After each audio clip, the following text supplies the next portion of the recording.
folks. It's Rob Chappell, executive editor at Madison 365 and co-host of the 365 Amplified podcast. What I have for you today is the full audio from a Democratic gubernatorial candidate forum hosted at the Black Business Hub and sponsored and hosted by the organization Blacks for Political and Social Action of Dane County, along with a number of other sort of Black-led, Black community-focused organizations. All 6 the currently active Democratic candidates were there, and here's the order that you'll hear them in. They drew numbers to see who would answer the first question first, and the first one was Lieutenant Governor Sheila Rodriguez, followed by State Representative Francesca Hong, and next up was State Senator Kelda, and then former Lieutenant Governor Mandela Barnes, and then former Department of Administration Secretary Joel Brennan, and finally, Milwaukee County Executive David Crowley. So what they did was they gave the opening statements in that order, and then they answered the first question in that order. And then the second question, Francesca Hong started.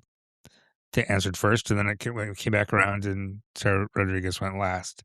And the third question, Kelda went first, and so on. So you get to hear all 6, but just a different person starting. And I think if you're the kind of person who's going to sit and listen to this, you probably recognize the voices, and they all do have pretty distinctive voices. So I'm hoping you can kind of keep track. And we will have a recap with some excerpts from their answers as well on Madison365.org. So go look for that. All right, that's enough of intro. That's enough of me.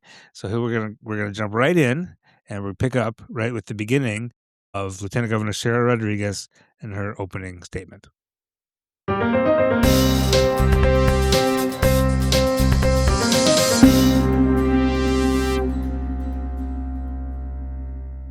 Thank you so much for putting this on.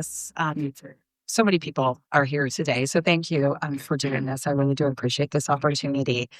It's the honor of my life to be your lieutenant governor, but it was never part of my plan to run for office. I have been in healthcare for decades, whether that was as a Peace Corps volunteer doing HIV/AIDS and reproductive health education, and that put me on my plan. In terms of my background is in nursing, and I've done everything from night shifts in the emergency department all the way to learning big public health programs. And that's what I thought I was going to do in terms of serving my community. And then in 2020, with the chaos of the Trump administration, with all the misinformation and disinformation around COVID, I had been an epidemic intelligence service officer with the Centers for Disease Control, did national and international outbreak investigations. I knew how dangerous it was to get those types of misinformation from our leadership. So I ran for Assembly District 13 and was able to flip that district from red to blue with a 4-term Republican incumbent. So I know what it takes to be able to win a difficult race against a Republican. And then I stood up again when Governor Evers needed a partner for his second term and ran for lieutenant governor, won my primary statewide, and then won again statewide with Governor Evers in the general with 3.5 percentage points, a landslide in the state of Wisconsin, as he calls that. And that's why I wanted to make sure that I was running for governor, because I knew that we were going to need somebody who was going to stand strong in front of the Trump administration and use government to work for all. Thank you.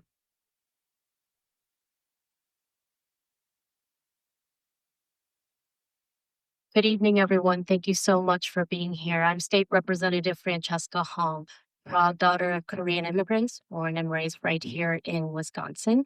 I am a single mom, a renter, and a service industry worker. My background is in hospitality, and that is where many of my values and my work ethic comes from. To know that when we have the folks who have not been at the table, not just as seat warmers, but in positions of power, that is how we are going to bring about change to a system that is currently rigged against so many communities that serves the ultra wealthy and the largest corporations, as opposed to meeting the needs of working class people. For the last 5 years, I have served as the state representative for the 76th district here in Madison, where I've championed free childcare, fully funded public education, paid leave for all, affordable housing, including tenant rights and access to home ownership. There was a question about staffing. I think that how we view leadership really should be in who we surrounded ourselves and how we foster leadership in others. I'm proud that we have Erin and Malika, two amazing Black women who continue to lead in our digital spaces as well as in our organizing spaces. I serve as the first Asian American legislator in the state legislature, and my chief of staff is the first Muslim Black woman to serve as chief of staff in the Wisconsin legislature. Ours is an agenda of permanent affordability to ensure that we do not come back to these moments where people are only defined by struggles and statistics, and instead we're building a Wisconsin where everyone sees themselves in it, that is affordable to all, where it belongs to all. Closing racial disparity gaps, income gaps, these are things that we must take as one of the most serious issues of our time. And I think that when we talk about affordability all, when we talk about rights for all, it must ensure that we actually have voices and representation from those communities in our state government. Thank you.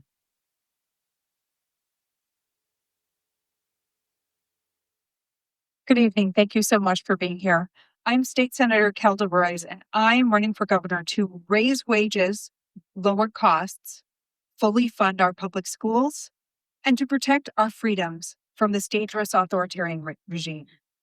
This is a scary time to be an American, and especially scary to be a member of a marginalized community, because we have a president who is hell-bent on ripping communities apart. And one of the most important things that our next governor is going to do is use every tool at her disposal to protect us from those many harms. This is the work I've been engaged in throughout my adult life, whether in office or out. I've not sat out a single election cycle.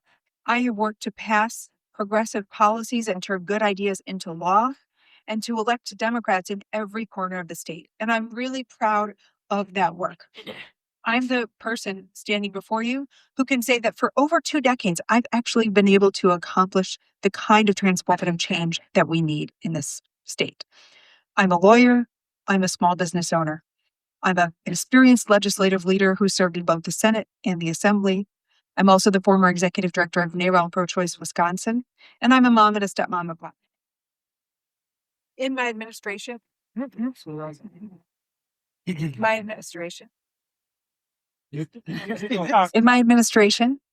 I will make sure that every single person's voice gets heard. We need to make sure that we are doing proactive outreach so that voices that are not usually taken seriously are at the table, but we continue to be taken seriously at the state capitol. And that is how I've led as a state senator, making sure that the legislation that I craft works for everyone in the state, and particularly the people who are not generally in roots. I'm also proud to continuously hire diverse staff and interns, including the first Latina chief of staff in the state capitol. Thank you. Well, thanks so much, everybody. My name is Mandela Barnes, former lieutenant governor. Really excited to be in this race to become the next governor of the state of Wisconsin. Now, we have some very significant challenges in front of us, but truth be told, those challenges aren't new. So many people in this room have faced those challenges for so long and have heard their cries, heard their pleas ignored time and time again. And that's why I stepped up to run, not for governor. It's why I stepped up to run for state representative. It's why I ran for lieutenant governor. In fact, it's why I got into organizing, because our communities have been left behind for far too long. Now, things weren't always that way. Things were not always that bad. My grandfather moved to Milwaukee after his service in the Navy during World War II. He got a union job at A.O. Smith. He was able to walk in the building one day and effectively walk out 35, 40 years later. Most importantly, he was able to retire with relative comfort. He was able to retire with dignity. He created a middle-class foundation that I get to benefit from today. Now, you fast forward time, and it feels as if it's more difficult for people in my age group, especially for people who are younger than me, to get entry, to get access to the middle class than it was for my grandfather in the late 1940s. And it's because of that broken system that has caused so much frustration. It's caused so many people to rise up, so many people to organize. But now it's time for people who have felt that pain and know that frustration directly to hold the highest seats in office. Now, I was born and raised, like I said, in Milwaukee, right in 53206 zip code, our state's poorest, nation's most incarcerated zip code. You've all heard of it before, but as I mentioned, it was not always that way. And this campaign is not just about taking us back to the days of my grandfather. This is about ushering in a new era of opportunity that shows that regardless of where you're from, who you love, how you identify, all those other factors that have kept us separate in the past, I want us to know, I want everybody in here to know that we can get the job done. Now, in 2018, we didn't just flip a district, we flipped an entire state, and we freed Wisconsin from the clutches of Scott Walker. And we made this a much better place for people to live, work, and raise a family. We're going to do that again.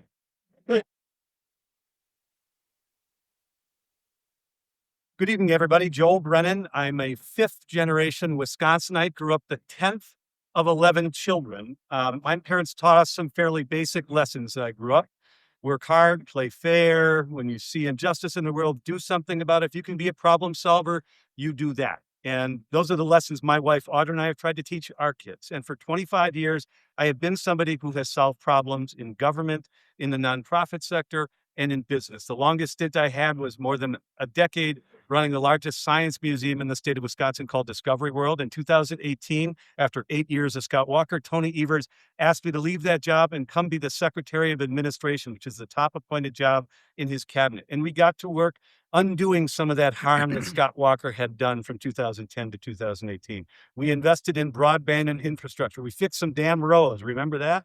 And we put Wisconsin on a map. We had the largest surplus to that point in state history, grew the rainy day fund. Then COVID hit, and we had to make government do things that it hadn't for 100 years. And we had to make government work for family farmers, for small businesses, for renters who couldn't keep a roof over their head. And if we didn't do that stuff, people were going to die. And I can tell you what we know now, and what we learned then, is that it's easy to divide things in government, easy to break things, much harder to make government work. But I can tell you the antidote to the times that we live in, the chaos that you see from Donald Trump, the division that we see, is to actually demonstrate that government has a place and that it can work. The reason why I want this job, the reason why I think I can do this job is that we live in very dark, dangerous times. You need people who have demonstrated that they can actually get stuff done, that are not out for vengeance, not out for grievance, not out to get even, but to put Wisconsin ahead and undo all that damage from Scott Walker, close the book on 2010, usher in a 15-year period of the Wisconsin that we knew and the Wisconsin we know can be. Thanks very much for being here tonight. I welcome your question. Thank you. It is not. It's just a prop. Good evening. So my name is David Crowley, and I have the great pleasure and honor of serving as the county executive of Milwaukee County. But my two most important titles is husband. I always have to give my better three-quarters a shout out, Erica, as well as my three daughters. I am a girl dad times three. Yes, pray for me, but I love it. As county executive, we have been able to do incredible work. Not only do we have the most diverse cabinet within Milwaukee County history, having 5 Black members sitting on our cabinet, we also made history because half of my cabinet is also women. In Milwaukee County, I represent 19 different municipalities. I control a $1.4 billion budget. When I think about the opportunities we've been able to take advantage of, some people think we pulled off the impossible. Milwaukee County has been recognized of having the lowest unsheltered homeless count per capita in the entire country 4 out of the past 5 years. We've brought Democrats and Republicans together to bring shared revenue reform, to bring back municipal dollars to every single community across the state of Wisconsin. And when people look at the success we've had, many people ask, well, why in the world? I was going to say hell. Why in the world would you want to become governor? It's because I'm frustrated. I'm not just frustrated with Republicans. I'm absolutely frustrated with who's in the White House, but I'm also frustrated with Democrats. Yes, we have been fighting back, but I don't think we can communicate what we've been fighting for or what the agenda and the vision is that we need to make sure that when the tide rises, all the boats rise. I have an organizing background, and I was always told if you don't have a seat at the table, you're on the menu. And so many communities feel like they've been on the menu because we have not allowed those closest to the issues to lend their voices to the solutions that's going to work in their community. And so this race is really not about any of us up here, it's about you all. Making sure that we're creating a type of Wisconsin where anybody can get ahead. Thank you.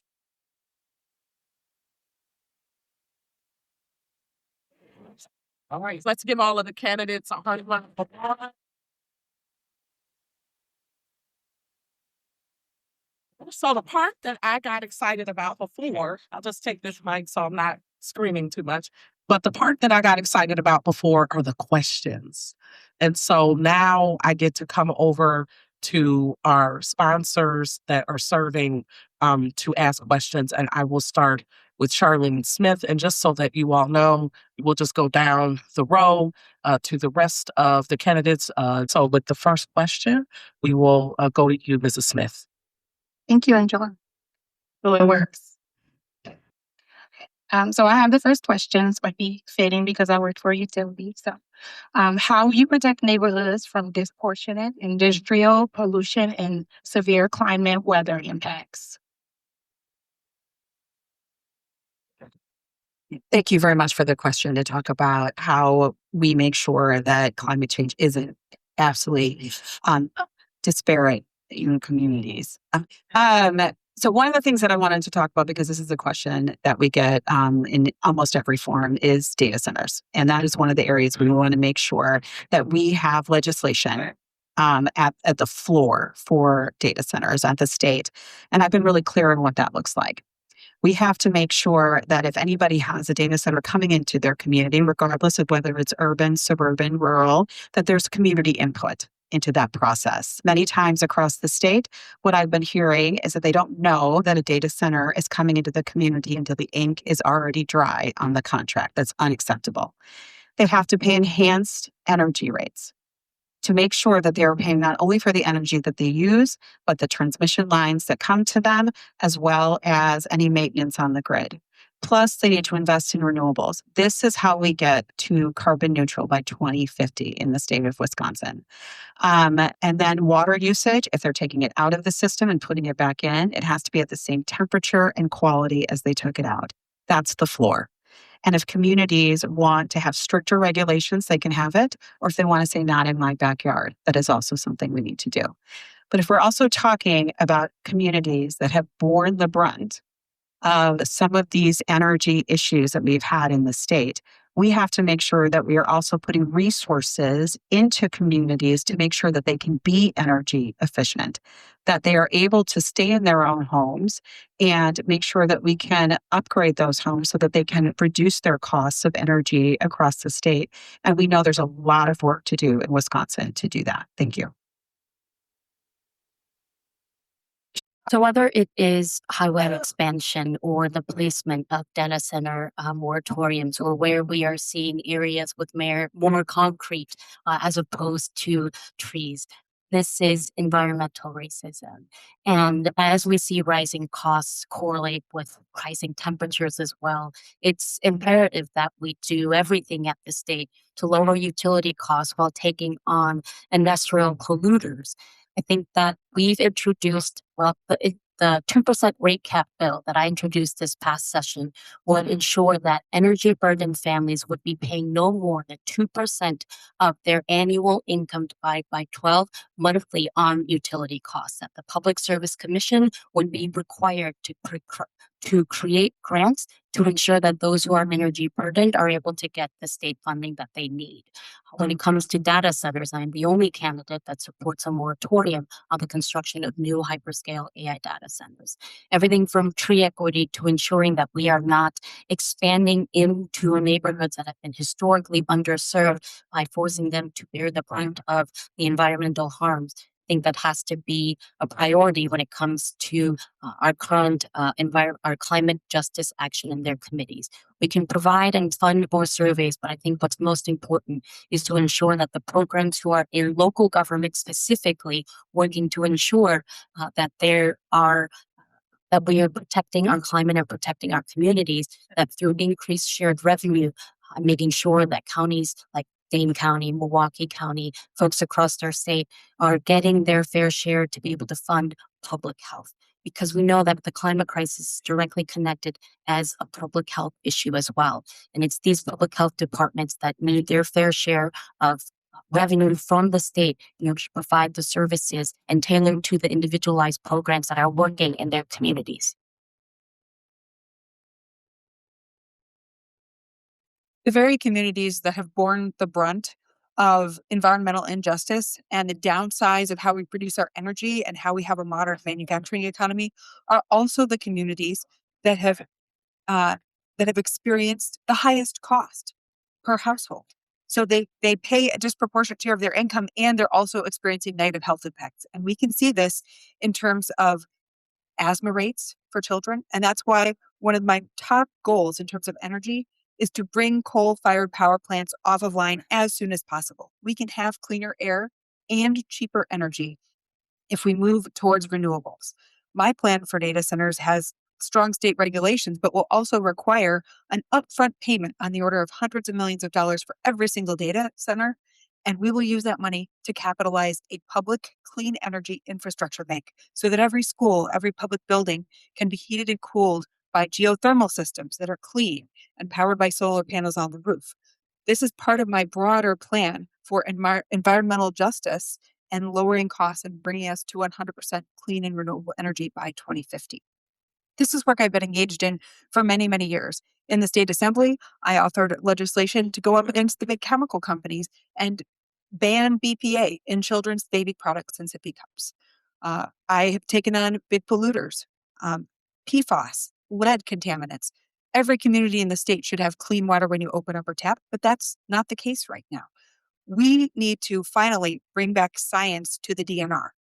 We have to start enforcing environmental law and order because too often polluters can pay to get away from actual regulation as part of the cost of doing business. And as an attorney, that offends me. I will restore science to the DNR and make sure that our decisions are based in evidence and that we're preventing pollution on the front end and prosecuting it on the back.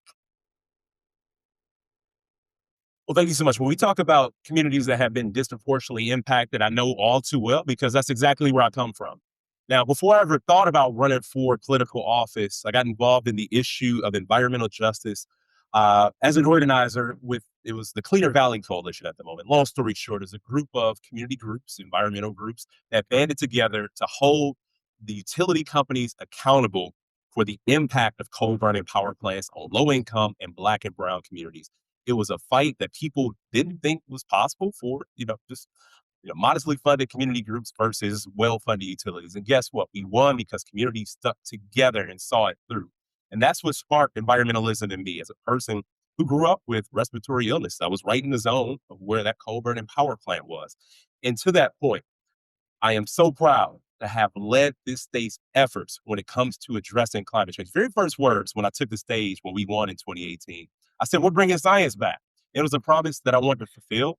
And when I took the oath of office, I said that we are going to lead with the core principles of equity and sustainability because we have to have both for either of them to work. To that point, I led our climate change task force, which put together the most comprehensive plan in this state to address the climate crisis. Since I've been out of office, I've led a group called Forward Together Wisconsin, started it from scratch so that homeowners, small businesses, even renters, schools and school districts, local government entities could tap into the benefits of the Inflation Reduction Act. And one example we have is Forest Edge Elementary School. It's the state's first net zero school. And on the topic of equity, which is why it is so important, if we can have a net zero school in any one community in this state, that should be the norm and it should be the reality for every single school district. And when it comes to issues like holding big tech accountable, we have to get out in front. That's why I have put out a comprehensive plan to address data centers because we cannot govern by slogan. The people of the state of Wisconsin deserve so much more. We deserve comprehensive plans in place to protect the environment. And that's what I will continue to do. So initially, I want to just address the issue of data centers because it's a huge issue in Dane County and everywhere. One, I think there are 4 things we need to do related to data centers. One, we need to ensure that nobody in this room is paying for the construction, operation, transmission, ultimate retirement to data centers. 2, we need to make sure that there are real environmental regulations around all those and a movement towards renewables that we can commit to getting there by 2053. If we're building data centers in Wisconsin, it ought to be done by Wisconsin union labor. And this is something that has happened in Dane County. There can never be the non-disclosure agreements where 98% of the data center is baked before you have any input into what's happening. Like those are the things that we need to do to add certainty to that issue because this is an uncertain time and people are angry about it. A little closer to home when it comes to environment and what this has meant. My kids homeschool, the school at our neighborhood, Goldie Meyer, where my kids went in Milwaukee Public Schools, was the first place that they found lead contamination that was affecting kids in the Milwaukee Public Schools. And then they found a whole lot more. And there are lead laterals in Milwaukee, there are lead laterals here in Madison, all around the state where there are challenges. And we need to make sure that we're addressing those things. We got some help at the federal level. We're not getting what we used to. We need to make sure that the state is a partner in there. There's already great work that has been done on brownfield redevelopment. Some of the great success stories in the state are the state and the EPA layering resources together to redevelop neighborhoods when it comes to brownfield. Like, those are the types of things that we can do. We aren't going to have the partner that we want in the federal government in the short term, but we can do these things for the long term. So we need to make sure that the communities that have borne the brunt of these are also the ones where we're reinvesting, where we're creating new economic opportunity. The idea that we have to have either economic development or a sustainable environment, like that false choice, is one we don't need to live with anymore after this election, and we can change that. Thanks. Thank you for this question, because I think it's not something that it's something that we don't talk about enough. When I think about being the county executive of Milwaukee, we've been dealing, especially in the past couple of weeks, and I'm glad we're inside, but the extreme heat that we have seen here in the state of Wisconsin, or the amount of flooding that we have seen in the past year, and how we are not getting any help for the federal government unless you're in Tom Tiffany's district, unfortunately. Right? And so we need to make sure that the state is actually stepping up. One, we need to give the Department of Natural Resources teeth. They have the ability to go out there, but they don't have the ability to hold anybody accountable. So we need to make sure we not only have the expertise, but there's an accountability hand there as well. But the other thing that we have to recognize is that we do have the Public Service Commission. And if you look at the laws that governs the Public Service Commission, they are older than the way we distribute and generate power in the state of Wisconsin. And so we can't even factor in affordability. We can't factor in pollution when it comes down to what is happening with our utilities here in the state of Wisconsin. And that needs to absolutely change so we can have more skin in the game. But we need the state to provide more resources. Within Milwaukee County, we have our MMSD, the Metropolitan Milwaukee Sewage District, which helps to build out the necessary infrastructure to reduce the level of flooding we're seeing. But we need more dollars to build the infrastructure with more resilience. And it's not just urban communities. There are many rural communities, their agriculture that is being affected by flooding today. And so when we talk about data centers, there's no reason why the state legislature isn't working on this today. They have the ability to come into office because they created a political football for us to wait until January if we're able to get things done, because we have candidates here who are willing to move the ball. But the question is, will we have a legislature that's willing to do what's right? And so we have to stand up, organize, but more importantly, we need to make sure that the next governor and legislature put their money where their mouth is. Thank you so much. This mic is not working at the moment, so let's go. This one was working. Okay, that one. But that's okay. Just to keep this going. Mr. Sims. Nobody pressed the power button. All right. Thank you. All right. So, Mr. Sims, please ask question 2, and we will be moving to candidate Hunt. All right. As many of us know, Wisconsin has some of the nation's worst racial achievement gaps. How will your administration address this?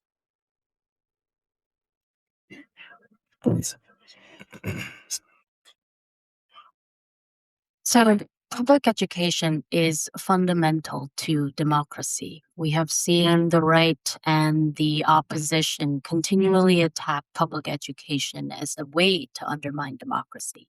Here in Wisconsin, we have underserved our communities, our children who are in some of the most underserved communities. If we do not fully fund public education, we will not be able to ensure that we are meeting our constitutional obligation to ensure that every child has a sound and basic public education.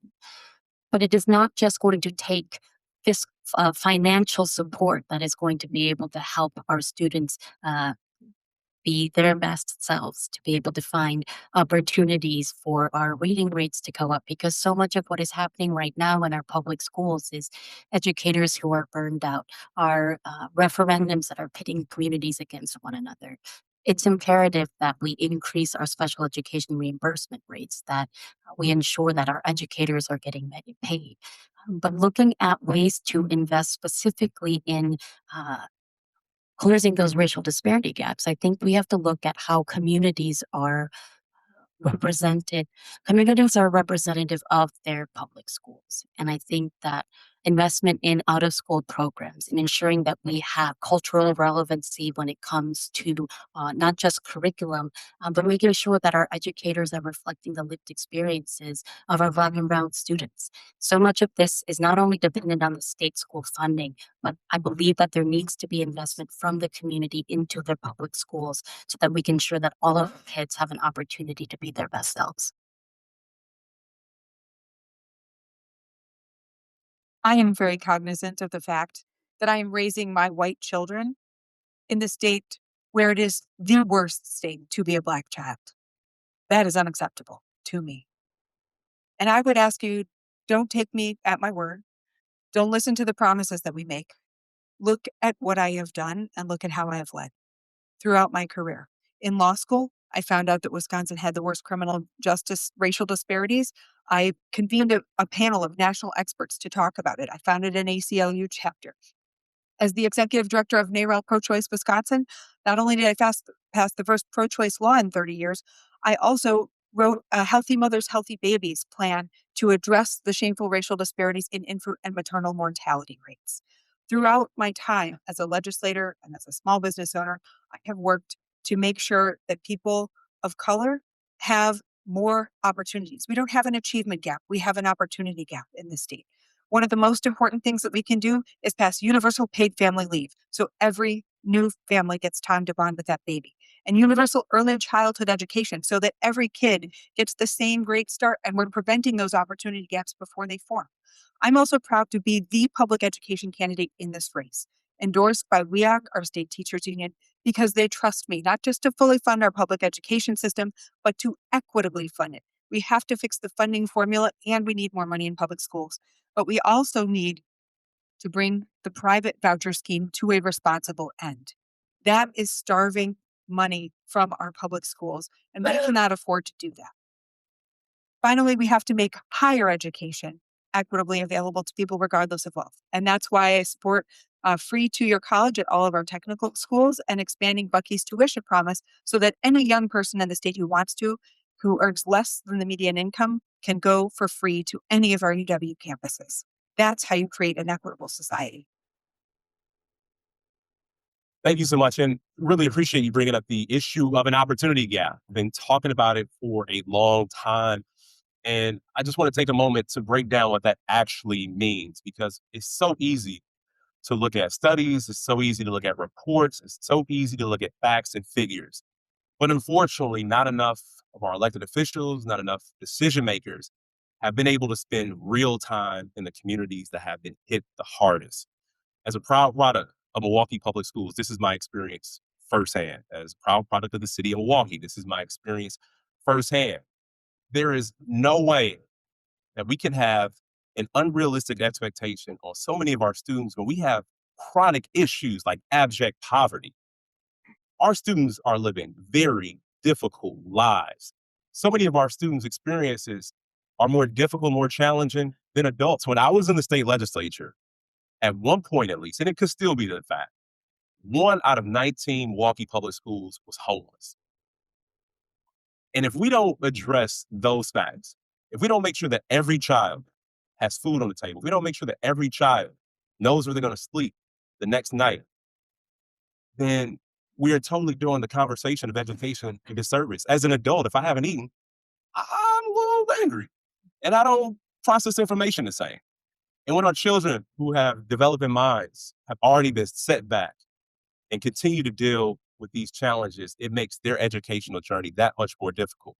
So what we need to do is get rid of poverty first and foremost. What we have to do is make sure that every child shows up to school on level playing field. My fight is to make sure that every child growing up in the state of Wisconsin has at least the same opportunities that I had with hardworking parents who were able to provide for me.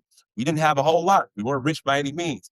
But unfortunately, just making it was a luxury compared to so many people I was around. And we have to shift that paradigm to make sure that all of our students in the state of Wisconsin are on level playing field. 45 points. In my home community in Milwaukee, that's the difference between white kids in fourth grade and black kids in fourth grade. It's the largest achievement gap in the country. It's not worthy of us as Wisconsinites. And part of the reason, as other people have said, is the teachers are responsible for everything that happens outside the schoolhouse door. And when the kids come over that threshold, they're expected to take care of them. That's not fair. That's not going to get us where we need. Now, the school funding formula we've lived with for the last 33 years is not equitable to people around the state, not in urban areas and not in rural areas. It didn't work in 1993. It doesn't work now. 60 school districts went to referendum just to keep the lights on this spring. That's not the Wisconsin that we want. And so we need to change that, go to a kid-centric model where every kid has a value. You add on for special ed, for English language learners, for urban poverty, for rural poverty. This is what most other states have gone to. And Wisconsin still has a system that's one of one that nobody understands, except we all know that it's not meeting the needs of our kids, our teachers, and our families. So if I get elected and I have a few more allies in the legislature, we'll scrap that immediately and we'll go to a funding formula that meets those needs. The other issue, and it's a crying need right now, that so many of the issues we have in K-12 come out of our broken early childhood system. On June 30th, the state stopped paying any money to local child care providers. There are a quarter of them that may go out of business in the next 6 months. There's all of them are going to increase waiting lists. I was with a woman in Green Bay yesterday. She's increasing her prices by 10%, not because she wants to, that she has to do that just to stay in business. Like, these are the things. This is the emergency that's burning down in the house right now in urban Wisconsin, in rural Wisconsin. We need to fix that. So that will be one of the first things that I do, is address the fact that we have just absconded at our responsibility. We have just ignored our responsibility to kids at the earliest ages, and we need to fix that immediately.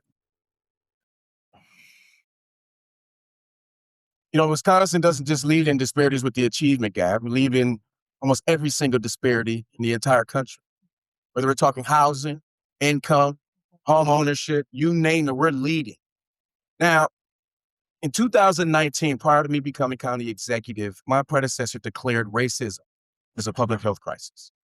We're the first jurisdiction to do that. And when I became the county executive, we doubled down. Our mission and vision for Milwaukee County is that by achieving racial equity, we can become the healthiest county in the state of Wisconsin. And so the way that we would tackle the achievement gap is focusing on health. And I want to be very clear. Health isn't just mental and physical. Money in your pocket is health. Access to affordable housing is health. Transportation, insurance, all these things contribute to the individual and societal health. Because I want to make sure that we're moving forward because we're doing better, and not moving forward because other communities are doing worse. And so for me, we have to make sure not only the dollars are there for our school systems, but if you think about it, we don't have the same level of organization and structure that many of us had when we were young. I had a youth development organization called Urban Underground that saved my life when I was 17 years old. And when I think about other youth organizations back at home, our young people don't have access to that anymore. They don't have the ability to go play basketball, football, or baseball just to get some energy out. And so we have to make sure that we are, one, bringing them to the table and asking them, what can we do? But if we don't start investing heavily in birth to 3, we're going to continue to lose more. Because when we invest in early childhood education, it gives us the ability to build a better foundation of learning before whatever school system that child enters into. And so we have a responsibility in closing the achievement gap, but we also have a responsibility of actually calling the thing what it is. Because this is one of those conversations we tend to run away from in the state of Wisconsin.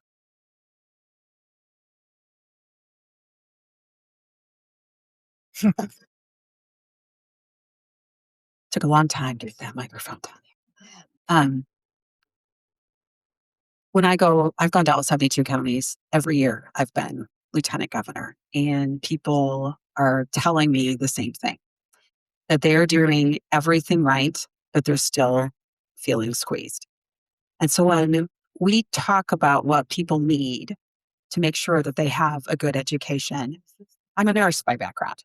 I know that the medicine we give you, the procedures that we do, it is such a small fraction of how healthy we are. It's about the air you breathe, the water you drink, whether you've got a good paid job to put a roof over the table, and food. roof over your head and food on the table. That's what we need to be focused on. And in terms of disparities, we have the lowest literacy rate for Black and Brown kids almost in the country. That is shameful, and we need to address it. So I have recently put out my Wisconsin Promise, which is how we're going to fix our educational system. Number one, everybody here has talked about this. We have a 30-year-old funding formula for our school districts. It does not work for anybody. And so we have got to make sure we update that funding formula to meet modern day needs. Number two, we are asking our teachers to do everything within the school district. My plan would have segregated funds for assistants, teaching assistants, mental health providers, nurses within the school's literacy experts. And we're going to have full transparency. Parents need to know that the education that their children is getting is one that is going to prepare them for their next chapter in life. And we've got to fund this appropriately with our budget. We have been defunding our public schools for over a decade with Scott Walker. We need to bring that back to where it needs to be so we can make sure our kids have the education they need. Thank you all. I will now come over to Mrs. Strong to ask the third question. And the starting candidate will be candidate Royce. What plans do you have to protect access to the ballot box and encourage civic participation among young people and Black voters? Our democracy is under attack from this federal regime. But to be very truthful, it's been under attack in Wisconsin by Republican legislators like Tom Tiffany for a lot longer than that. In fact, you could say that the modern Republican Party is built on voter suppression. Now, this is something that I have been fighting against throughout my whole career, from my early days as a board member of Common Cause, working for campaign finance reform and for fair maps and for expanded voting rights to counter the voter suppression, but also to make sure that our democracy feels like it's something that we actually have a say in.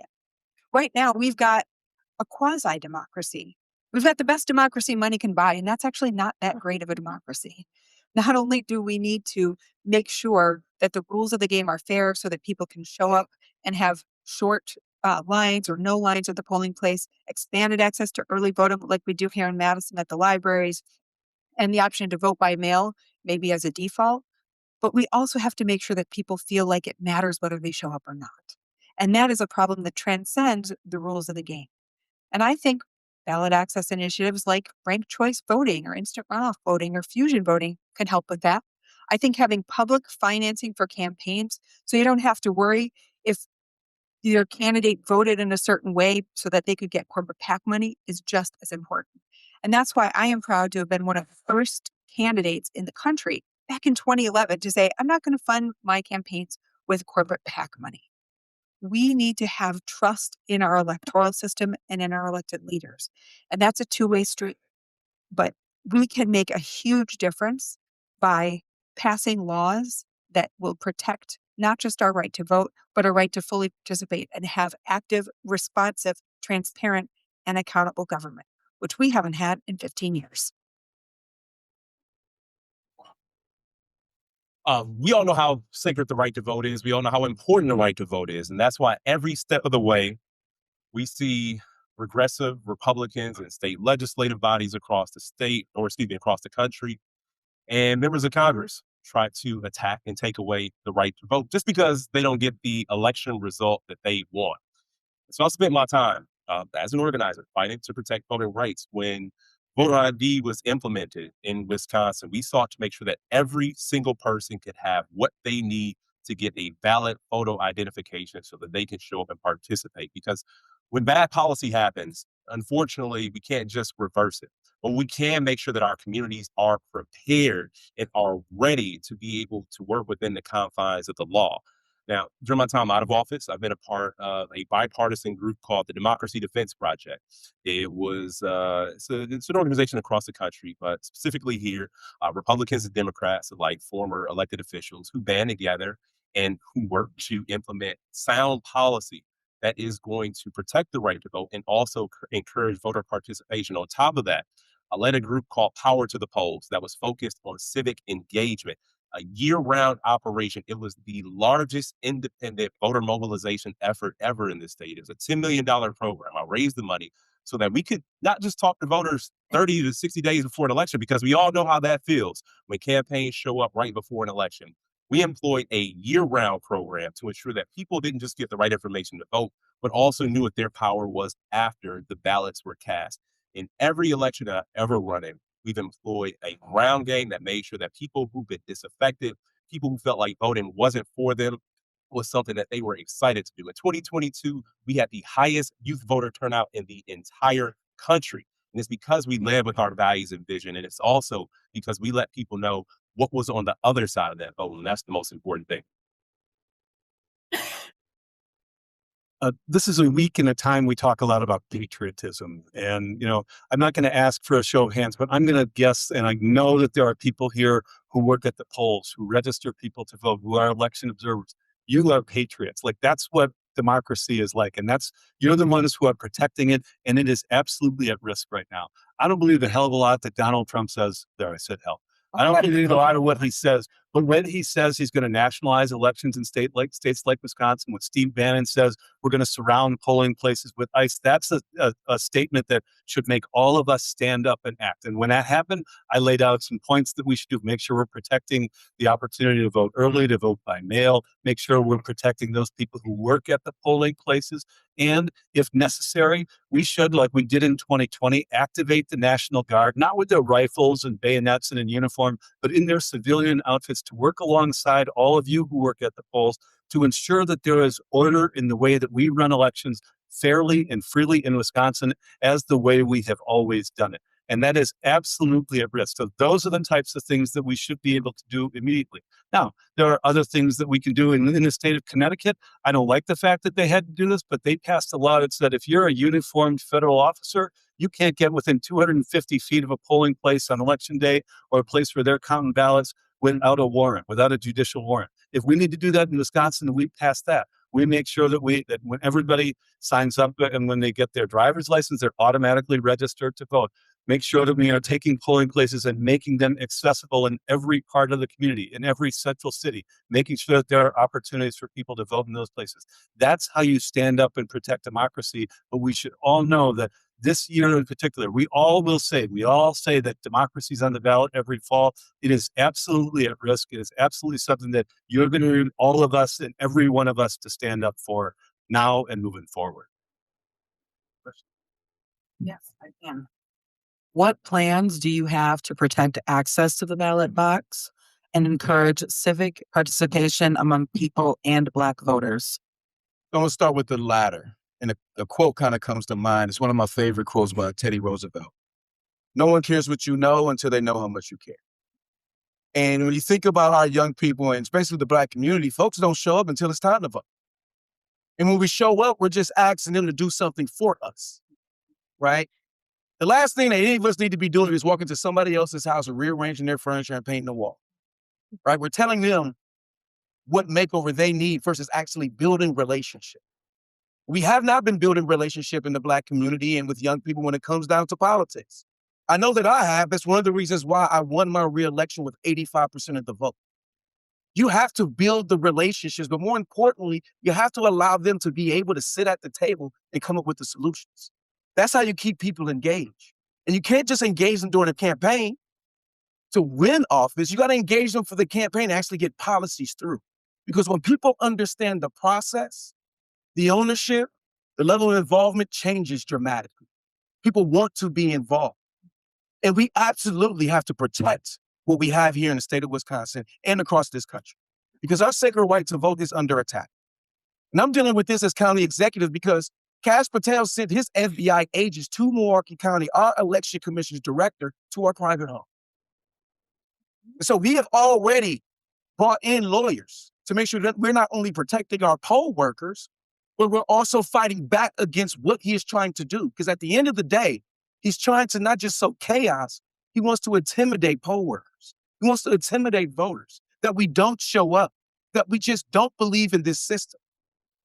The only way we fight back against this is not by government, it's by us, the people. We, the people, need to make sure that we are standing up for this sacred right. And that's governor. I will make sure that we're bringing both our Republican and Democratic clerks all across the entire state to help educate the public, because the Republican clerks, they're feeling the heat too. And so that's an ally that we can have when it comes down to protecting democracy.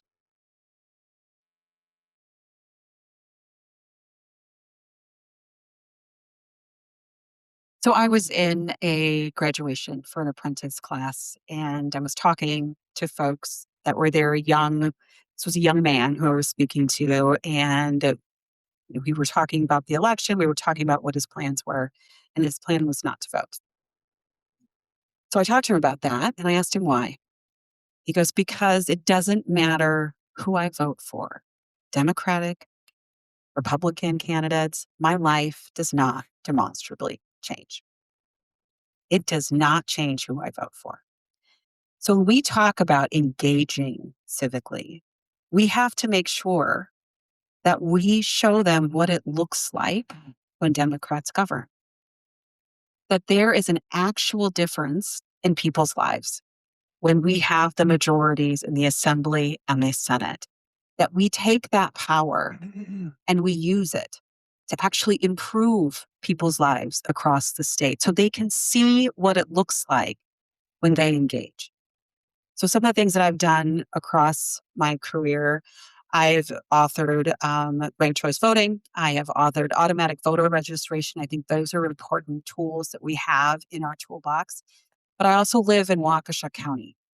And if I wanted to go and vote in person in Waukesha County, even in a big election, I could probably get in and out in about 5 minutes. Now, you look at some of our larger cities, particularly Milwaukee, Madison, you have lines for hours for people to vote. That is a choice.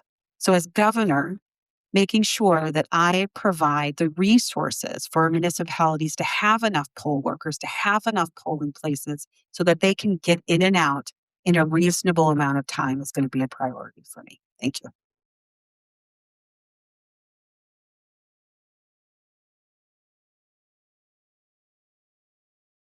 In late 2023 or early 2023 now, and when Governor Evers enacted fair maps, was a sigh of relief for many of us.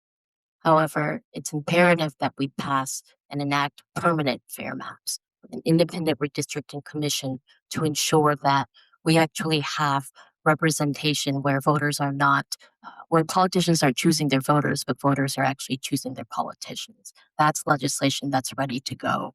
It should be as easy to get a voter ID as it is to get a library card. We must enact automatic voter registration and have ambassadors all across our state, because so often it is more the messenger than just the message when it comes to connecting with people about why we need to go exercise our right to vote. Many of us are seeing what is happening in the South right now. Wisconsin, we need to wield and leverage every single piece of law that we can to build in our version of a Voting Rights Act. And for encouraging people to come out to vote, especially our young people, we have to give them something to believe in. We have to present a vision that they see themselves in.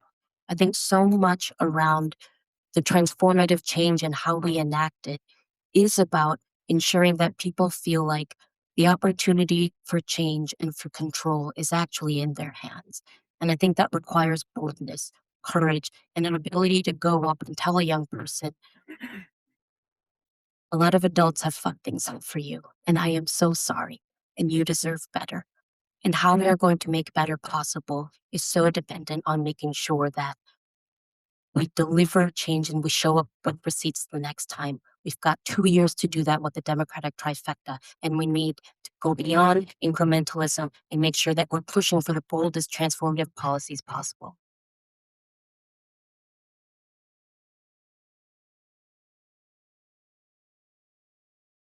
Thank you so much. And so we're going to come over to Mr. Howard to be able to ask question 4. Candidate Barnes, you will be first. Okay, this question falls under the topic of economic opportunity and the Black business agenda. The question is, how will you increase diversity, equity, and inclusion in state contracting? Well, thank you so much for that question. Now, I want to just rewind time on a few things because what we've seen is a culture of giving benefits and resources to folks who already have more than enough. Now, when I talk about where my granddad worked and where my dad worked, those factories don't exist anymore. And it's not as if people got tired of working. It's because of corporate greed. It's because they decided they can make more money for themselves by sending our good paying jobs overseas. Now, we're talking about specifically contracting. How that relates is because those same wealthy CEOs, those same corporations continue to see the bulk of tax benefits, and they also get to see the bulk of support from government when they absolutely don't need it. They made enough money off of our backs. So the first thing that we have to do is hold the wealthy accountable in those tax breaks, in those tax incentives, whether it's for data centers or any other large corporation that wants to get a foothold in the state. They should be able to pay their way. And we need to implement a system of equity that provides resources and grants and support to the diverse chambers of commerce across the state. That's one thing that we already did as an administration post-pandemic, ensure that we were able to uplift the diverse chambers of commerce across the state, whether it's Wisconsin Black Chamber, African American Chamber, even Urban League here in Madison and in Milwaukee, working directly with those small business owners. Because if we can offer $2 billion to $1 trillion company, we should be able to spread that benefit and uplift entire communities across this state. And then, and only then, can we end the disparities that we continue to experience in housing and education and also business development. It is a shame. Like when we first took office, Wisconsin was dead last in new business startups. And it was important for us to make sure that we shifted that paradigm. There's a long way to go. And we upped our DBE goals as a state, but we also need to create a pipeline that makes it easier for our businesses to be able to participate, because what we experienced is that was the difficulty. Now, a lot of the conversation these days is absorbed in data centers. I'm going to take you back 8 years where the conversation was about Foxconn. You remember Foxconn? My job for the first year of the Evers administration was to figure out whether there was any there with Foxconn and to find out if there was ever anything that was going to happen. You know, we had this Donald Trump calling it the eighth wonder of the world. 20 million square feet was just going to kind of land in Racine County, and 13,000 jobs were going to create it, and it was going to cost us $3 billion. And we know that that never happened, and we know that that never was going to happen. But the tools that we had at the state at that point, the tools that were in WEDC, those tools were for those big companies to try to give them just a little bit more. Now, to her credit, she's not here anymore, but Missy Hughes, as the head of WEDC, she started to turn that around and invest more in Main Street businesses. And we need to continue that. We need, whoever amongst us becomes the next governor, that needs to be something that we're committed to. I also had to help lead the state through COVID, and I was thrilled to work alongside the governor to make sure that we had equitable recovery grants to the tune of $75 million.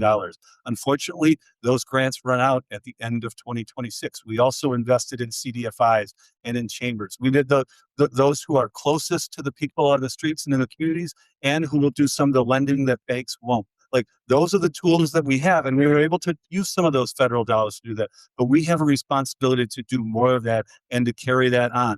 You know, those were things that we were able to get moving during the Evers administration, because all the money for COVID relief was solely at the purpose of the governor. Now, if we have a legislature that's going to cooperate with us, imagine what we can do in investing in the main streets, investing in urban areas, investing in ways that we have not been able to do because Foxconn was going to be what we were investing in the state of Wisconsin. We can do better than that. I don't believe that we should just be making decisions based off of who's currently in office. So we need to make sure that we are putting sustainability into whatever we are building. When I became the county executive, to give you all perspective, I was sworn in May 4th of 2020 at the height of COVID. And when it came down to many of the small businesses within Milwaukee County, specifically women-owned and minority-owned businesses, they didn't get a PPP. And so what we did is we actually opened up all the small businesses. We were able to give out $12 million to small businesses. 66% of those small businesses were minority or women-owned businesses. You have to put your money where your mouth is. And while they are attacking DEI and they're trying to attack giving directly to these types of companies, there are ways that we can skirt around what they're putting in place. And we're doing it within Milwaukee County. When I was getting the Act 12 deal done, they came after me to try to get rid of our diversity, equity, and inclusion program, as well as the city of Milwaukee. City of Milwaukee, they got rid of it, but we were able to save our program. One thing that we can do, we don't necessarily have to look at race. We know what we can look at? Zip code. We can look at geographical location. And I can't wait for the Republicans to attack that, because you know who's going to hurt more than anybody? Rural communities as well. And so we can put in place and making sure that people are getting the dollars that they need. We created a building bridges program within Milwaukee County. We found some dollars, literally found about $600,000, and we also brought money down from WEDC. And we've given 20 different small business grant loans to businesses all across Milwaukee County to make sure that we're actually helping them to lift up. But it's also important that we create a no wrong door for our businesses. They shouldn't have to call DSPS or call DOR and DFI. We need to have a one-stop shop for all of our small businesses so they can get all access to everything that they need, not just so they start strong, but they continue to be strong.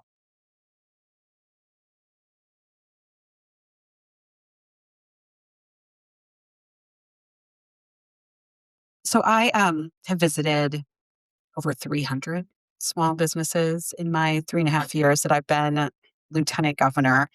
And I consistently hear similar stories, which is these are often folks that do not have the time to be able to look at resources.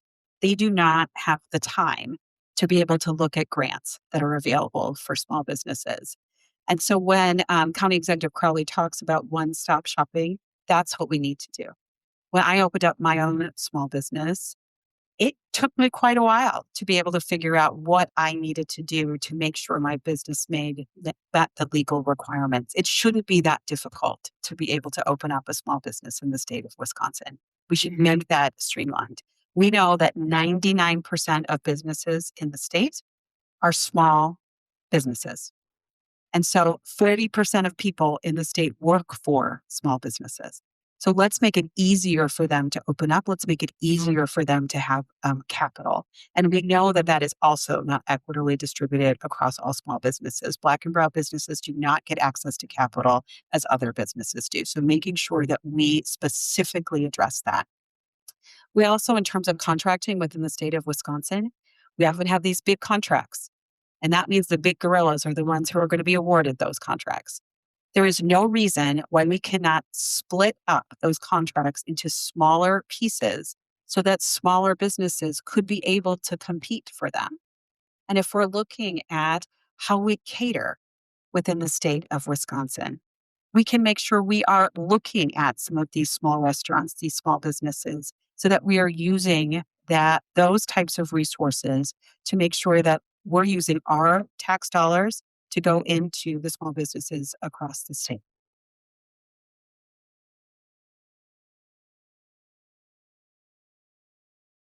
The legislation for the one-stop shop to help navigate, to help small business owners and new small business owners navigate the system exists. We can absolutely we can reintroduce that bill and pass it to ensure that for small businesses that are currently open and those who are looking to open have available resources in both scaling up as well as stabilizing. But right now, many financial institutions, their grants and loan systems are inaccessible because they are not actually working and operating in the interest of the new business owner.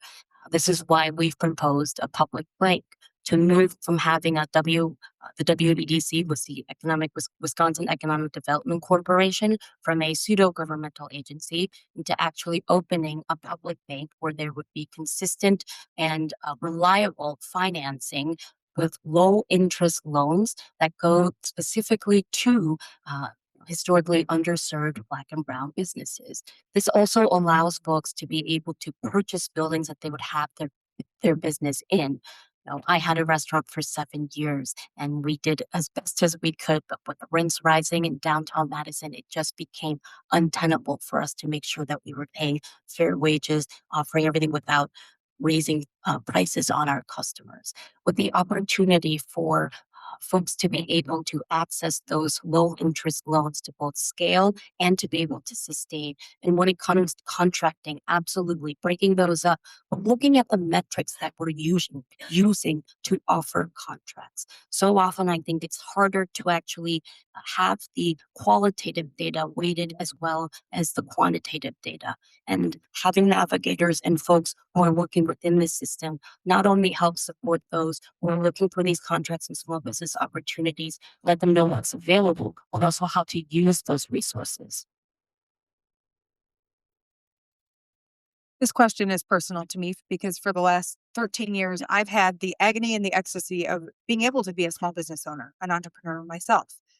And I want everybody who has the idea, the dream, the work ethic, the little bit of crazy that you need to start a small business to be able to do that here. That's how you make Wisconsin a place where young people want to build their lives. That's how you build a vibrant economy. It's not chasing Foxcons and data centers. Some of us knew from the outset that that was nonsense. It was never going to work. It is investing in your own people and making your state a place where it is possible to turn that dream into a reality. So here's a couple of things that I've already concretely done. I'm the author of the Main Street Bounce Back program, which provides small grants to new or existing businesses to move into vacant retail spaces. Every community, 530-206 and communities like Hayward have vacant rural retail spaces that need businesses to really feel vibrant. And that you can change a whole community by putting a business in there. We're going to create a state fund of funds so that it's possible for high growth startups to actually raise capital here in Wisconsin, rather than having to go chase the coast and, sell control of your business to some valley VC. We can do this in Wisconsin. Other states have very successfully done it, where you are investing in your own people.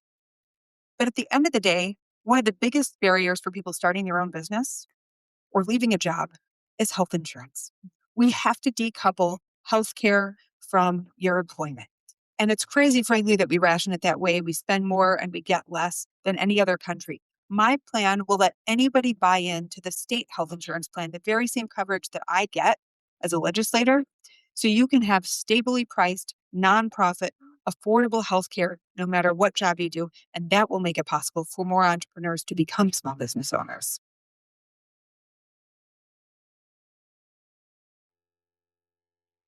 Thank you. All right. So I'm going to do a check with the sponsor table. I believe that Mr. Sims and Mrs. Strong, you all have the additional questions, right? Okay, good. All right. So we're going to now move to the fifth question. And we will have Mr. Sims ask that question. And the candidate Brennan, you will be able to go first. All right. So Wisconsin has some of the highest Black incarceration rates in the country. How will you reform the state carceral system?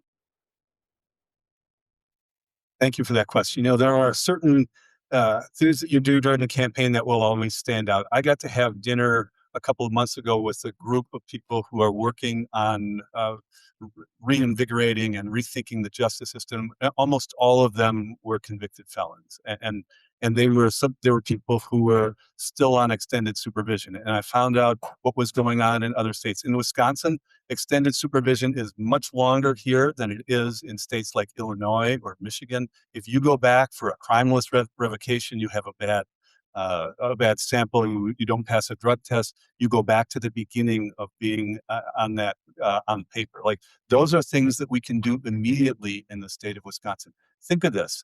When I was Secretary of Administration, there was about 35,000 people who worked for state government. 11,000 of them work for the Department of Corrections in the state of Wisconsin. We have more people working for the Department of Corrections than they have incarcerated in our neighboring state of Minnesota.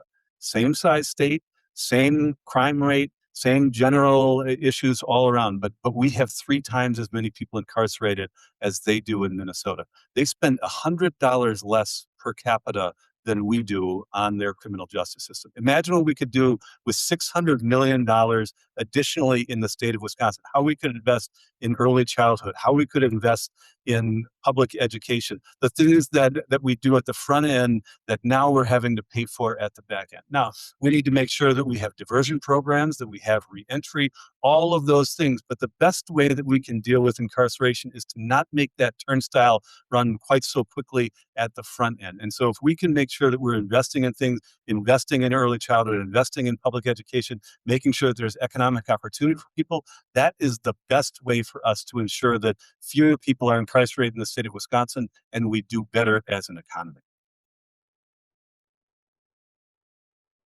My first job right out of high school was working for an organization called Project Return. And my job literally was going inside the prisons to help those who are coming back home find employment and housing. It was one of the most fulfilling jobs I ever had, but I got to be honest, it was also one of the most hardest jobs I ever had. Because unfortunately, the F is supposed to be for felony, but it stands for forever. And it's actually holding people back and getting them the ability to reintegrate to society, move into a good home, get health insurance, and get a good job. And so first and foremost, we absolutely need to make sure we continue the commutations that Governor Evers has started putting in place. We need to make sure we're strengthening the expungement law that we have on the books. Because the way that it's written right now, a judge has to look into its crystal ball during your sentencing if you are 24 years of age and younger in order for you to get access to an expungement. So we need to strengthen the laws. And as our good friend Joe was talking about, we have so many people on extended supervision, it's ridiculous. I think we have more people on extended supervision than we actually have in the prisons right now. And when you think about that, we put people on probation and parole for 10, 15, 20 years. And we're saying to them, you can't have any police contact in that time. And so we absolutely need criminal justice reform, because I will tell you, this will be the first time, the only time you hear me say, if it's good for Texas, it's good for us. 10 years ago, Grover Norquist, big Republican, came to the state capitol trying to change the mindset of Republicans to focus on criminal justice reform. When we're able to do that, we can strengthen our school systems. We can invest in our universities and our tech colleges and make sure that when people return home, they're getting all the access. And so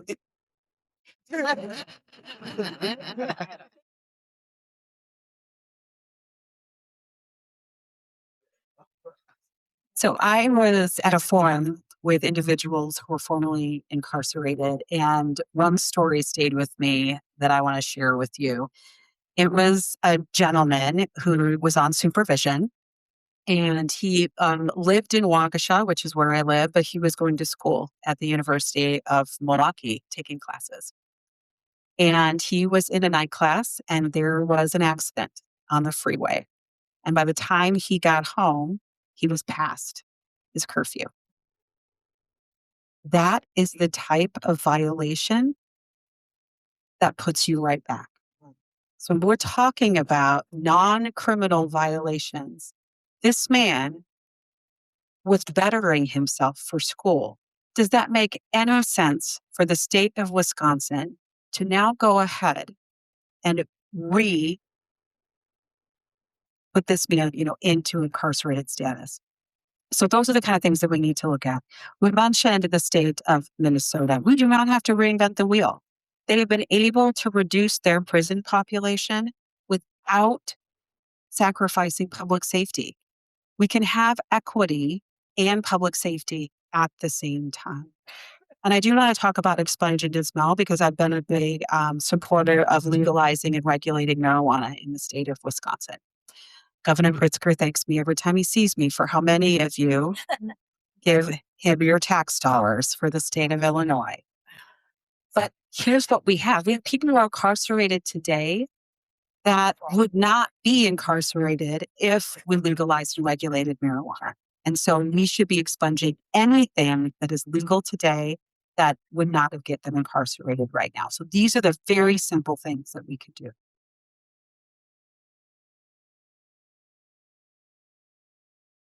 We must end juvenile life in sentencing. No young person in this state should be sentenced to life in prison. I thought about, because we were asked, I think many of us were at the same dinner with this coalition that we met of folks who are doing advocacy for people who have been incarcerated and are still incarcerated. What is the single biggest problem? And I think it is a much larger societal problem because we dehumanize people who are incarcerated and we do not offer opportunities, enough opportunities, sufficient opportunities for folks to live a life of dignity. Yes, that is investment in reentry. Yes, that is investment in public defenders and ensuring that our courts are funded and that we are expanding expungement opportunities. But I think so much of what is happening is because we have responded to narratives around tough on crime and incarcerating Black and brown people by not doing enough work on that front end with making systemic changes and investing in our public schools and ensuring that there is a separate segregated fund for out of school programs and ensuring that there are more sports programs and that kids are able to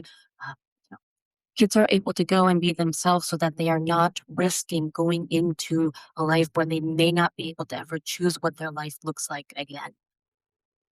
I think criminal carceral reform has to be both a community and cultural change in addition to shifting in legal policies, because if we do not actually get tough on the causes, we cannot say we are being tough on crime.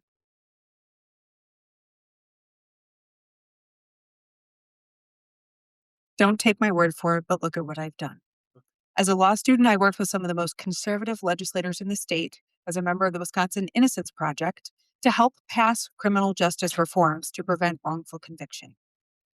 As a legislator, I've helped lead the fight to end the practice of shackling women who are incarcerated when they're pregnant or during their postpartum or during labor. I have voted against penalty enhancers again and again, even as other Democrats have said, hey, don't do that. You know, you're going to be said that you're soft on crime. I work to end prison gerrymandering. There's so much that we can do, but you need a governor with the political courage to actually do it. And again, I have been willing to stand up and do the moral thing, the just thing, the thing that public safety requires, and say no to continuing to incarcerate more and more people for more and more things for longer and longer. We're just throwing people away. It is bankrupting us morally and financially. I'm a mom. I'm about public safety. I'm an attorney. I'm about the rule of law. But what we are doing is making us less safe and making our society less just. We can divert so many people from incarceration by treating mental health and substance use disorders as the public health crises they are, not as a problem for the criminal justice system to solve. We can make our prisons more humane so that people are actually becoming literate, getting treatment, getting educated and getting skills. And we can help people on reentry. But we have to end crimeless revocation. We can do a lot of these things without the legislature. There's a lot we need the legislature to do, but the governor has incredible power. And I will use it liberally to make Wisconsin a place where everyone can be free and everyone can be safe. This is my commitment to you. And please look at our records and see who has done what, because no one has fought longer or harder on these issues than I have on this stage. I have to prove you wrong here. This is a direct result of the opportunity gap that exists along with educational outcomes. I'm reminded of a story of a young man that I met when I was in the legislature who was housed at Lincoln Hills at one point. And when he was released, he said that he got off the bus with a duffel bag. And he said that at that exact point, he knew that he was either going to go back to Lincoln Hills or to an adult facility because there was nothing for him. They did not prepare him for society. And sure enough, he was in Dane County Correctional when I had a chance to talk to him. And that's the story for far too many people. And I say, I might have to prove somebody wrong here is because this isn't a legislative issue for me. This isn't an issue we've been in public office or in pursuit of public office, very deeply and personally, having friends who are in right now, today, family members in today. This is something that I have worked hard to fix. Now, we kicked off the 11 by 15 campaign back in 2011 to help fix Wisconsin's prison population issues. I'm pretty sure you saw all the commercials in 2022 that attacked me on this very issue. But it's one that we have to remain and keep a firm commitment to fix it, because we are all paying the price as a result of this broken criminal justice system that we have. Now, one, of course, we got to invest more money into treatment alternatives and diversions. But we also have to make sure that we aren't just warehousing people. And the commitment can be explained in many different ways. Having courage is one thing, having a commitment is one thing. But during my time in office, I visited adult correctional facilities because I wanted to talk directly to the people who were there. I wanted to get them information. I wanted to be able to talk about this in a real way. When I mentioned being involved in community, I really mean it, whether that community is on the outside or whether that community is on the inside, because every single person in this state deserves opportunity, but too many people have been denied it, and that's what's led to our increased prison population.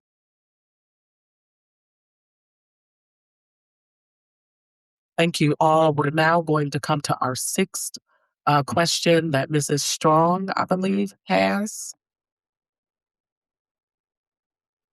The sixth question. I believe you have that question. Thank you. All right. So Mrs. Strong is going to ask the sixth question. Candidate Crowley, you will be able to go first. Thank you. So a few of the candidates touched on the topic of healthcare equity and mental health, but we have a more pointed question that we'd like candidates to expound on, and we'd like to hear from other candidates who did not touch on this topic. So what specific infrastructure investments will you make to combat maternal mortality and racial health disparities in our state? So maternal mortality and racial health disparities? Yes. Well, first of all, we need to listen to Black women. Folks know what I'm talking about. You know, because at the end of the day, there are a lot of people who are making decisions for folks because they're not actually listening. They're making assumptions based off of what they're hearing and not actually listening. And I do think that we have to make sure that if we build a broader table, we won't feel like Black women are on the menu. They will have a seat at the table to be able to lend their own expertise as far as what we need to do moving forward. But at the end of the day, when it comes down to eliminating the racial disparities, what we're seeing, particularly in health, first and foremost, we have to get people insured. You know, expanding Badger care as a public health option is extremely important. But it's not just covering health. It's about giving comprehensive coverage, mental health, vision, and dental. Because our young people don't have access to a therapist in their schools anymore. They don't have access to social workers. And so we need to make sure that we have those wraparound services for them. And let's be very clear. We also know that not all of us trust the healthcare system. So how do we work with many organizations on the ground doing this work that are the trusted messengers, that are working with doctors of color who understand the culture and the issues that people are going through each and every single day, that can have that open and honest conversation?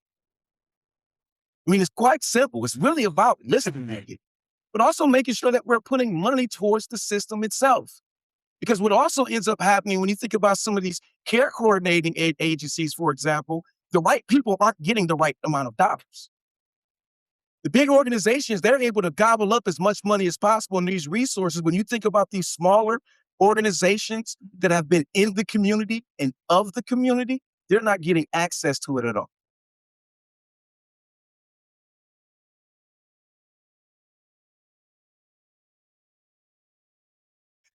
We all.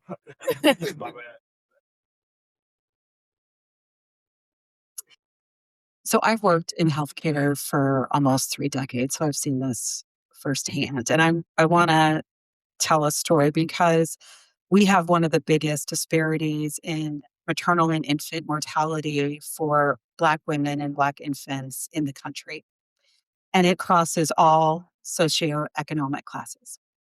And I give that as an example of Serena Williams, multi-millionaire, almost died giving birth to her baby because she was not listened to.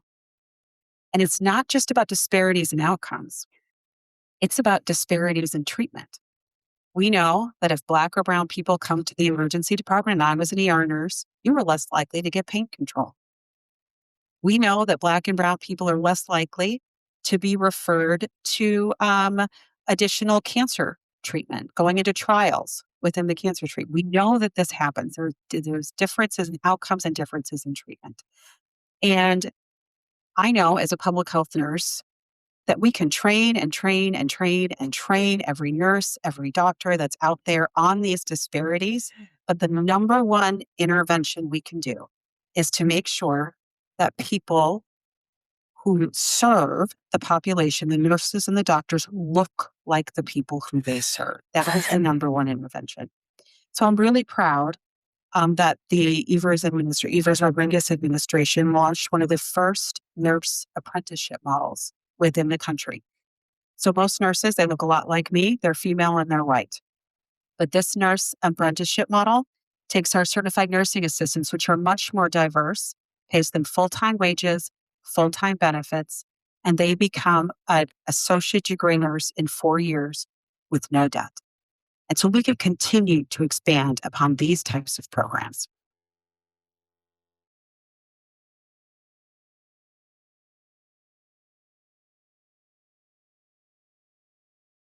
When I talk about the priorities for our campaign and our agenda and the policy priorities, bring up public education, healthcare, and shared revenue.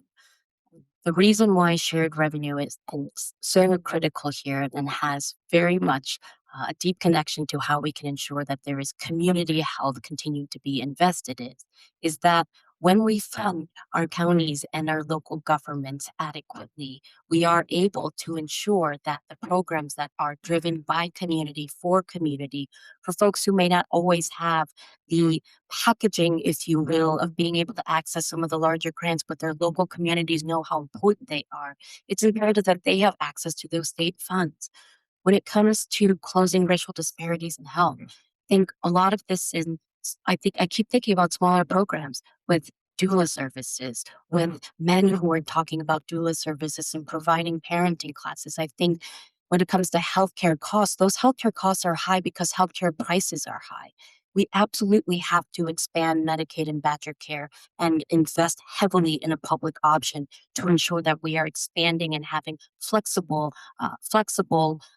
expanding flexibility and eligibility for more people to get high quality health insurance. However, if we do not take on the hospitals and make sure that they pay their fair share, that nonprofit hospitals are actually using the tax credits to invest in rural healthcare, to invest in ensuring that we're lowering those healthcare costs, we will not be able to ensure that everyone has access to high quality healthcare.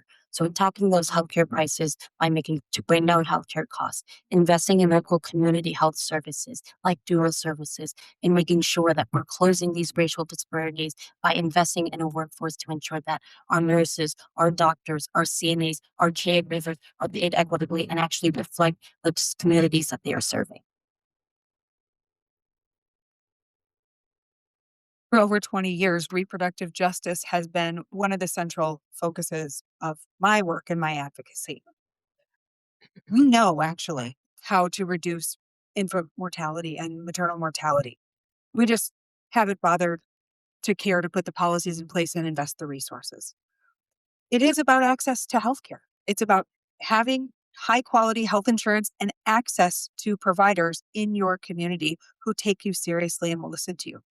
Doulas are one of the easiest, cheapest, and most effective things that we can do to help women who are about to have a child and right after they have a child.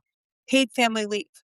These are things that we know will improve outcomes for moms and for babies in every community, but especially in communities that are often starting out with institutional racism, which is its own healthcare crisis.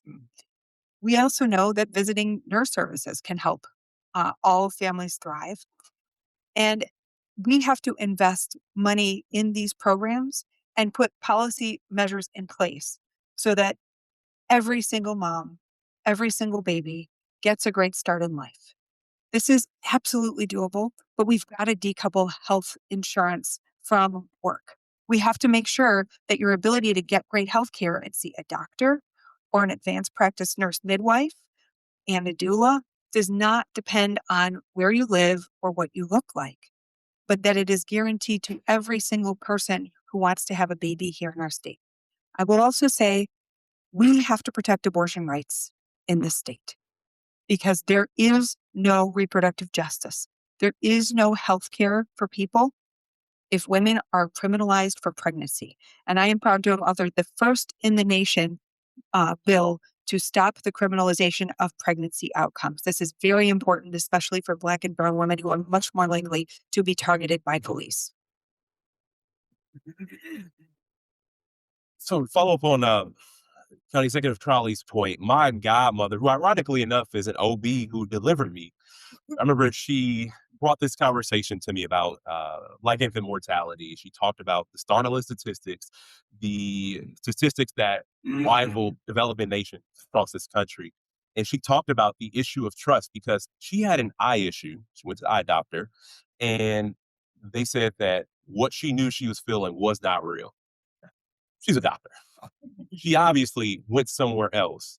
And to make a long story short, she would have gone blind if she did not get another opinion. As a doctor, she was not trusted by the healthcare system, which shows us just how bad things are. Now, taking this knowledge and her very often talks that we would have about infant mortality was a passion project of hers to fix these issues, especially in Milwaukee. Alongside the governor, we created the Healthy Women, Healthy Babies initiative. There are a number of people in this room who are involved in that. Also, was very in front and leading the charge to get our Health Equity Council off the ground as well. And infant mortality was one of the focuses of that council. We did that alongside Governor Evers. Now, of course, there's more support we need from the legislature to make these things a reality. But we also have to go back to the fact that a 30 to 40% child poverty rate also does not bode well for healthy outcomes in our children. And that's why we have to make sure that all of our families have the resources that they need to live happy, healthy, and productive lives. When people are struggling, trying to figure out how you're going to pay the rent, how you're going to keep the lights on, that also creates additional stress, that creates challenges in the household, and also leads to even worse outcomes for our youth. We have to bring good paying jobs back to communities, because in a place like Milwaukee, in the zip code where I'm from, 3 miles over, it's a completely different story. These communities have everything they need, and their health outcomes are demonstrably better. And that's why we have to uplift communities in order to uplift us in every other single facet of life. You've heard it here, 3 times more likely if you're a Black woman giving birth to die than if you're a white woman.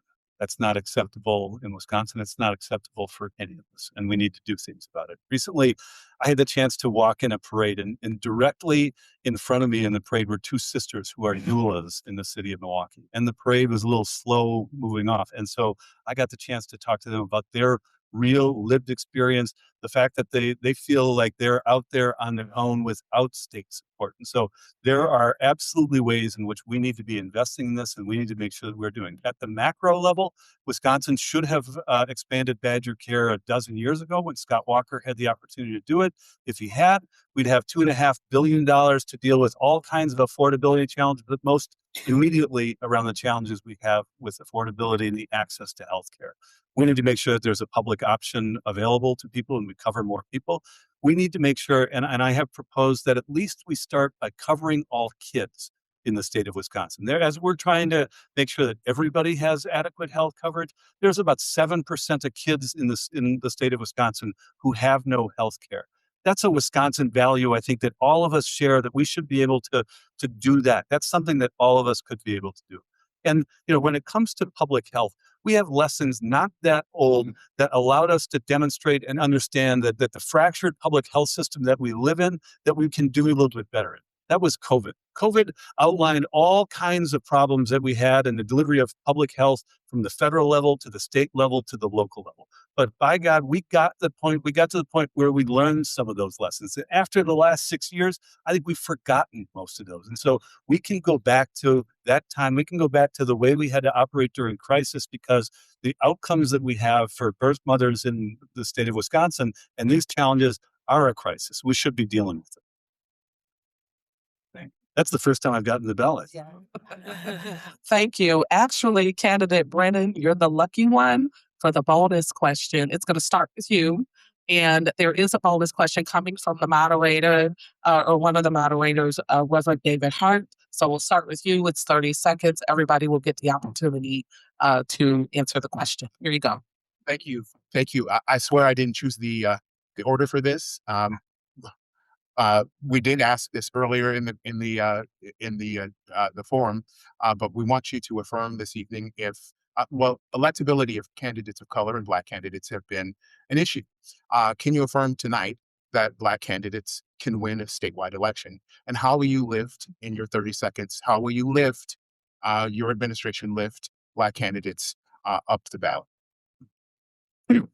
And Black candidates win in the state of Wisconsin, I take you back to 1978 and Vel Phillips, who did win statewide. And that was a generation ago. Some of the candidates here weren't born when that happened, but all of us should be able to uplift that. And so, what I will do is I will support whoever is the nominee here. I expect to be the nominee, but whoever that is, they deserve our full-throated support. They will get it from me, and I expect they'll get it from everybody else on this stage. Yes. And we have a duty, right? And I think that all of us in this room, because being, me and Mandela, we hear it all the time. People always ask, well, can a Black candidate win? But I want to challenge you all. When you hear that, you ask, did anybody ask Senator Tammy Baldwin, could a lesbian become the first United States senator representing the LGBTQ plus community in the state of Wisconsin? Right? It happened, right? And the fact that we continue to have this conversation after we've elected a Black man at the highest land, at the highest position in the entire country, we have to push back against this notion. Because what is really happening is they're conditioning us to believe that it can't happen. That's really what this is. And so whenever we hear that, right, we need to push back against that. Because I like to believe we're in the 21st century, right? And so we have to push back against that. So absolutely, I will continue. I've been doing that my entire career and will continue to.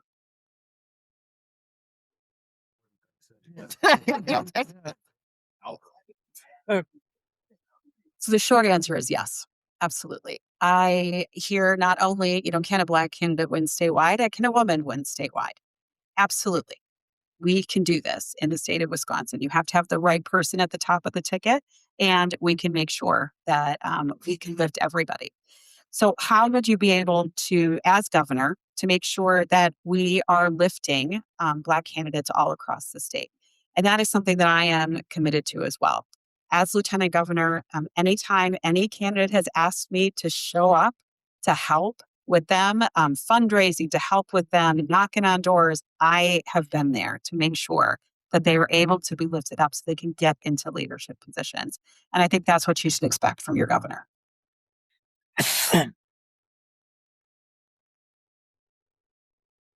Yes. The person who wins the most votes is the most electable. It is imperative that we elect Black people to statewide office. And I will support the Democratic nominee for governor wholeheartedly. I was on the phone today with a young Black woman who is running for the state legislature right now. And she was telling me that she gets asked over and over, how is Wisconsin ready? How could a Black woman win in a district that's 80% white? I don't want us to ask those questions anymore. I want us to ask, how can we help you? I know, absolutely. Black candidates can and do win in Wisconsin and absolutely can win statewide. And I think any of us could win statewide, but only with your help. Because politics is a team sport. And that is why at 47 years old, since I was in high school, I have never sat on the sidelines. I knock doors, I make phone calls, I raise money, I recruit candidates. I want the best person to win, not to be the first woman governor, to be the first African-American governor. We need the best candidate to win, and we need all hands on deck to make that happen. So let's have a collective commitment that we are going to make sure that one of us is the next governor here in Wisconsin. So Belle Phillips was a good friend of mine. Had a chance to have so many conversations with her. And I got the chance to ask her, I said, well, how was it as a Black woman running for statewide office in Wisconsin in the 1970s? She said, Mandela, nobody knew I was Black. That's true. So here I am today as an openly Black candidate. And I've been an openly Black candidate on a statewide ballot before as your first lieutenant governor and as the first Black nominee for the U.S. Senate in the state. Every day I would get the question, can he win? Can he win? Can he win? If you spent as much time asking if I can win as you spent helping me win, then I can win. And so I would appreciate your help this August and this November. Let's make sure we get this done. Thank you, everybody. Let's give all of our candidates a round of applause.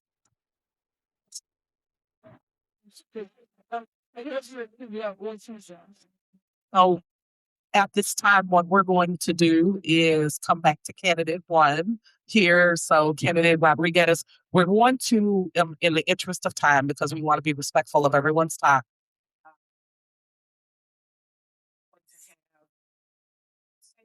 Just keep going. We're going to have closing statements be 1 minute. And so everyone will get the opportunity for 1 minute. We'll start with you, candidate Rodriguez. All right. Thank you so much for allowing us to do this here today. I have always been on the front lines, whether that was as a Peace Corps volunteer, as a night shift ER nurse, whether that was doing outbreak investigations nationally, internationally, and stepping up to run for office. This is what I want to do as governor. We have an enormous opportunity in 2026 to have majorities in the Assembly and the Senate. It is going to happen, but we have to be ready to have our agenda to get across the finish line. You need somebody who is ready day one to be able to do this. So I ask you, let's make sure that we elect the person who is going to better the lives of everyday Wisconsinites. Let's show them what it looks like when Democrats govern. I ask for your support in August and then in November to get this done. Thank you.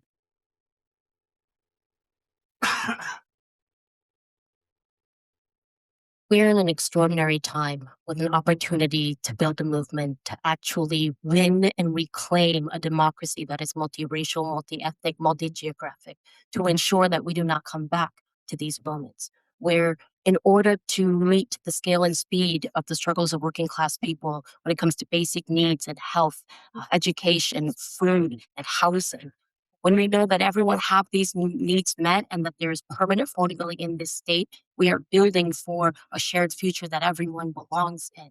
Ours is a campaign that has been building this movement. We already have folks knocking on doors, talking about the importance of a trifecta, talking about how important it is to take and reclaim this opportunity to actually have permanent affordability in a democracy in our state. We must elect somebody who is going to continue to bring in new people to our movement so that we can have permanent affordability in Wisconsin that actually belongs to all.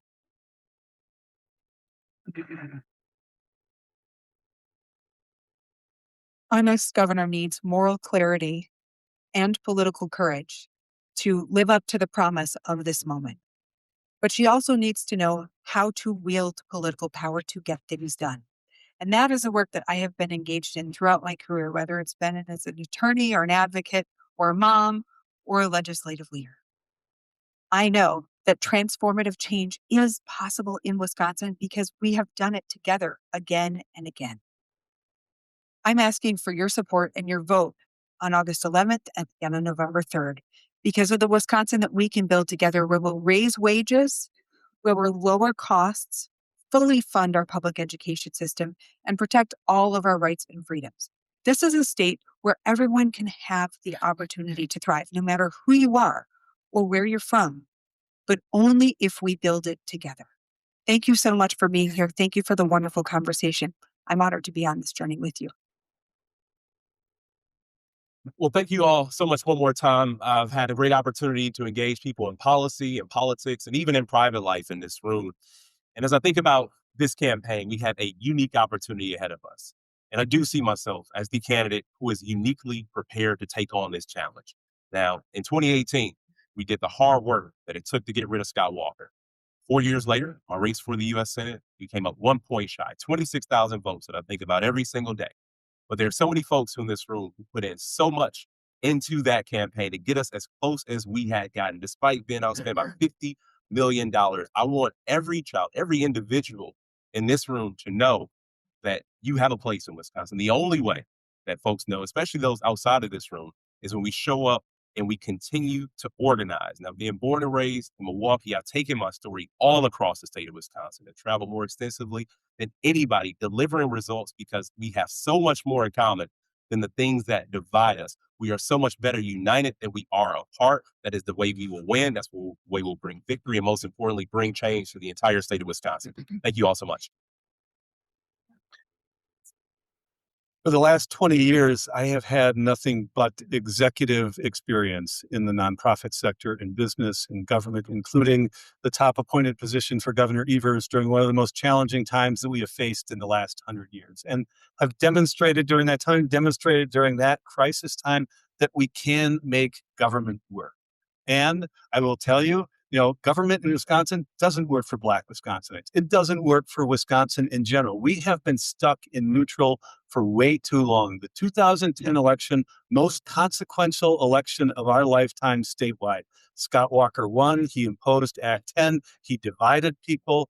He created the chaos that we have seen and the things that we haven't been able to do for the last 15 years.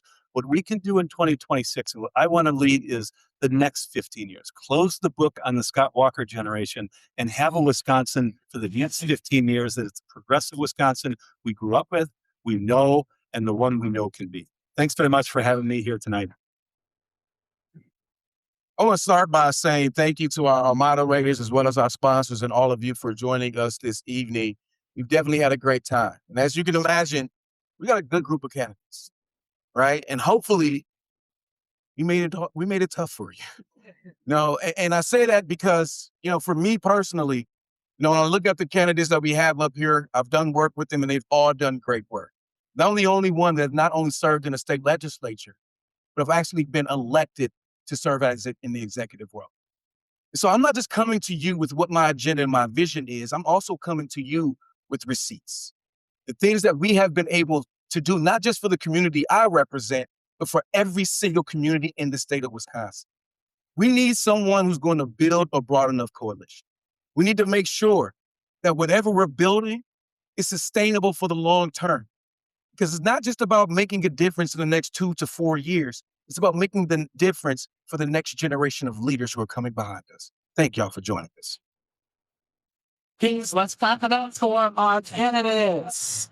Thank you so much. At this time, I'm going to turn it over to my